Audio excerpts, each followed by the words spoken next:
Use cold water, to clean that off, by user Donachius. It's my first day back at work, the guy who was supposed to be working today called in sick, not that it matters. Being who gives a crap Saturday I'm in jeans and a t-shirt. As opposed to casual Friday, or I don't want to be here, so I'm in pajamas Sunday. First few tickets I handle with remote desktop connections from the Batcave. Printer not printing issue, a computer that was potato slow and hadn't been rebooted in weeks, she had just been locking her screen when she went home for the day. Great. Being Saturday I had a few hours, rewatched some Mandalorian on my phone with nothing better to do. Just after lunch someone puts in a ticket help to change the toner in a copier. The blue toner, there's a lot of these that get handled by people other than IT, it's not a super hard task but we would rather just do it ourselves then, I'm sure many of you know why. Well, normally it would be time to send an intern, but it's Saturday so there are no interns. I grab a fresh toner cartridge and carry it up with me. There's a guy dressed in his Saturday best, athletic shorts, stars and stripes Walmart chic shirt. Except he's covered in toner powder, as is much of the room. I'm having one of those moments where I'm struggling not to laugh. Did you call facility maintenance yet? I ask. He shakes his head no. I phone them in and report that they need to come up with a toner vac, aka electrostatic safe vacuum. Okay sir, listen to me very closely. Cold water, like ice cold water sir, I tell him. Putting an emphasis on cold. I put on gloves, I'm already wearing an N95 mask so that's not a worry, and tear the old cartridge out and start dusting the machine with a dry brush while I wait for facilities maintenance to come up. They show up and see the mess and give me a what the F dude look. Wasn't me. I'm not the one covered in toner powder. He rolls his eyes and nods. Being a cool guy he vacuums up the inside of the copier first so I can get the new cartridge in. Not having anything better to do I help the guy clean up the rest of the mess. Because that's what I want to be doing, is cleaning toner on a Saturday. I wrap the empty, and the half-full broken cartridge up and in a trash bag to carry them down. I walk out into the hall and run into the guy who started this whole mess. I looked online and the internet said to use hot soapy water right away, he tells me. I look at him and the blue toner from the color copier is smeared all over and obviously melted in. First thought going through my mind is that committed genocide in Smurf Village. The guy used paper towels soaked in hot water to try to wash the toner off, and of course it just smeared it around and got into his skin. I've never had that problem sir, I believe I told you to use cold water, I explained before walking out. Out of morbid curiosity I checked the bathroom, and I found the Smurf murder site at one of the sinks. Well, I tried. It finally happened today.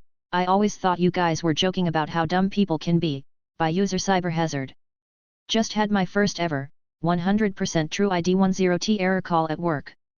Had someone email me asking for me to call them when I could.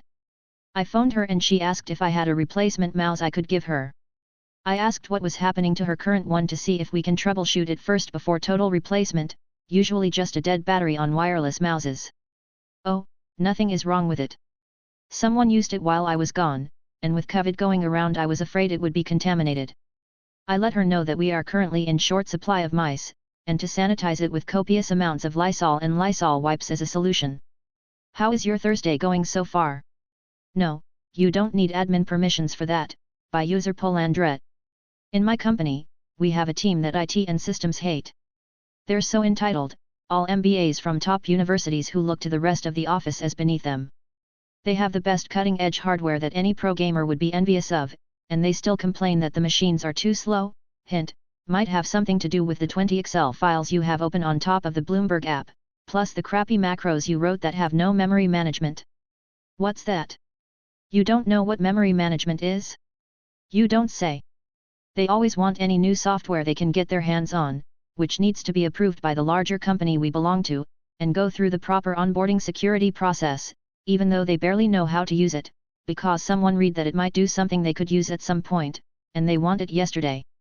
We have company-wide security policies that apply to everyone, yet they have to have exemptions because they cannot do their work like this, and upper management lets them get away with it because they make the company a lot of money, although luckily Business Daddy is zeroing down on that and slowly kicking them off of their golden pedestal. In any case, for a reason that doesn't deserve explaining, they're moving databases, so they needed a sandbox place where to do their development. When I set them up in a test server I manage personally, I told them that security policies dictated by higher powers explicitly state that I was not to give them admin rights to their database, and that there was no possible reason why they would need it. My bosses would have just given up and let them run wild on the server, but I am more stubborn and headstrong, much to their chagrin. I just gave them all the read/write/DDL permissions, so they can do and undo anything they want within their own pigsty without it contaminating the other databases we have there. Fast forward a couple of months, and after a few bumps, they're now wanting to move the tables from their old database to the new one on the sandbox. Side note, for some contract reasons, we cannot just take a backup of the old one and load it into the new server, so it really has to be a table-by-table transfer. The problem is that once they move their tables, they need to add primary keys to them, and for that they now need admin rights. My bullshit meter starts beeping. I go back on their email and remind them that we cannot give them admin rights. I want to add especially for such a ridiculous reason, but I save it for myself, and that any script they need to run that requires higher permissions, they can send it to me and I'll review it and run it. They don't like that. There's a back and forth on the emails, yes, no, yes, nah, yes, nah, but we have our weekly meeting scheduled for that day, so anything they want to tell me, they can say it to my virtual face. Along comes the meeting, and they start by saying it's non-negotiable, they need the rights because it's a lot of tables they need to migrate and they're too busy and don't have the time to go through each table with me, and they rather do it themselves. I'm confused, because they will need to script every table as a create command, so why not include the keys then and there?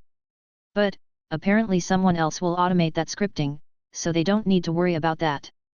Besides, they're too busy to go through the automation process and change the script to include the keys. I still don't understand their logic, or how they'll be automating the scripting, but I still won't give them the permissions. Any key they want to include after the tables are built can be sent over to me and I'll run the script.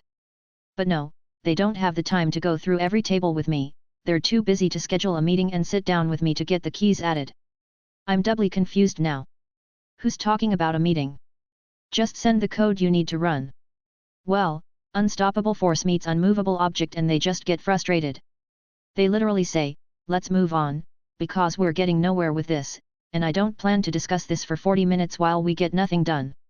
My blood boils, and I just say fine, I just don't understand why you cannot script whatever you need to change and send it to me.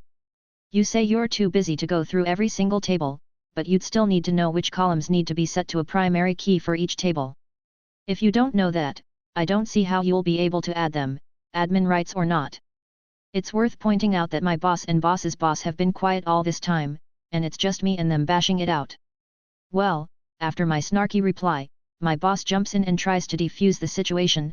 Okay, maybe if we set up another meeting you can explain us what you're trying to accomplish, and we'll see how we can help you.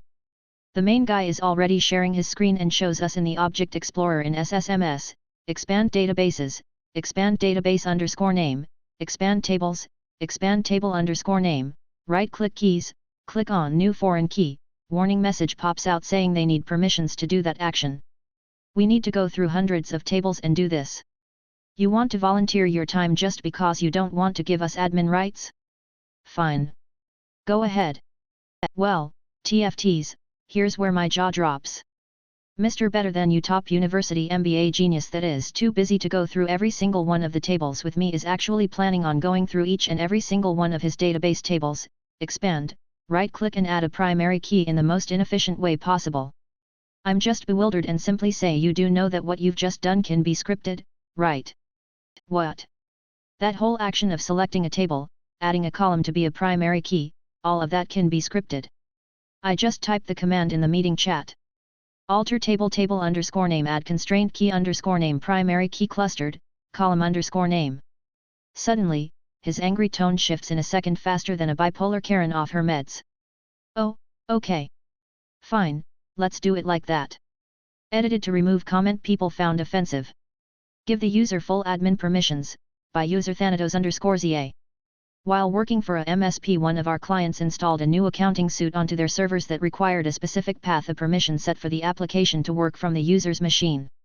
Initial testing worked well and the head of finance could work without issues, so we decided to roll out the software to the rest of the team. The vendor created the accounts and did a basic connection test to see if the application was loading, which it did. Next day I'm handed a ticket stating that they can connect to the system but they can't pull reports. Check all the settings the vendor sent us and they all match. Compare it to the manager's permissions that we know is working and they all match. Cool, Must be a vendor side issue, so I'll send an email to their support and get them to just have a look. Nope, nothing wrong with the software, must be a local server issue. Hasn't even looked at the issue on the server, just outright tells me their software is working correctly. Could it be a bad permission or incorrect grouping or something like that?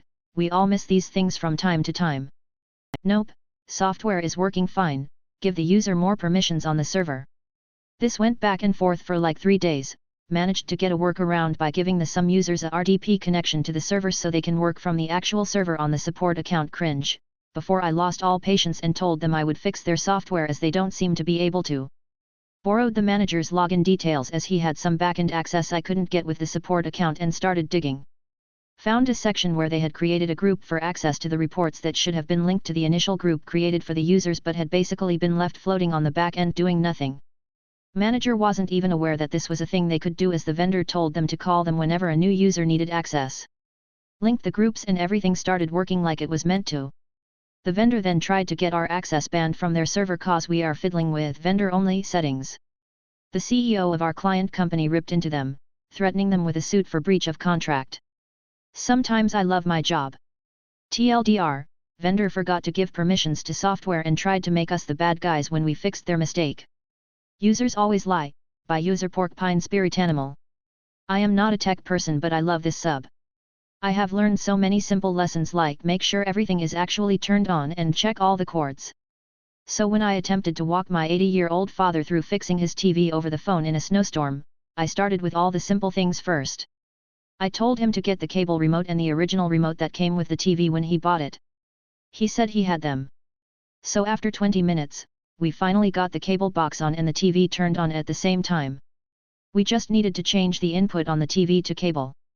The whole 20 minutes it took just to get this far, I had been saying to pick up the TV remote and do X, put it down and use the cable remote to do Y, and he was following my directions pretty well.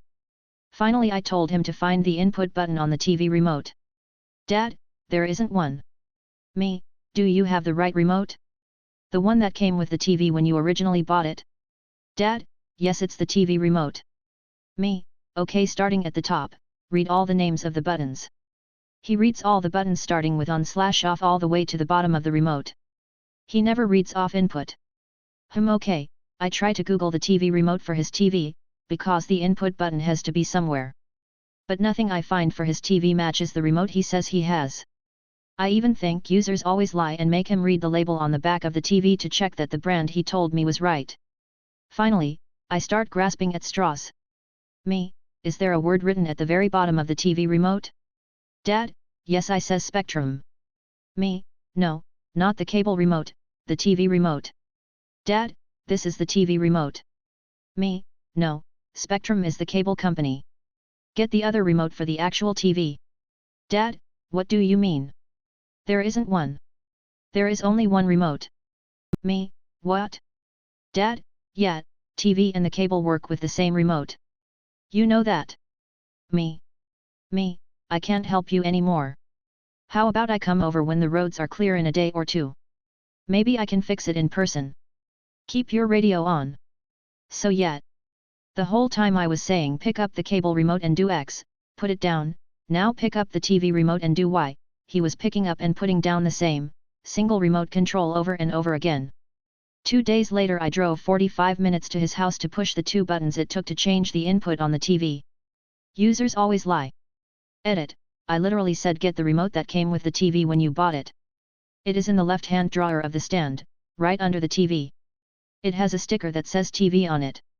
He says okay, hang on. When he came back to the phone he said got it. I said so you have both remotes, the cable one and the TV one, and he said yes again.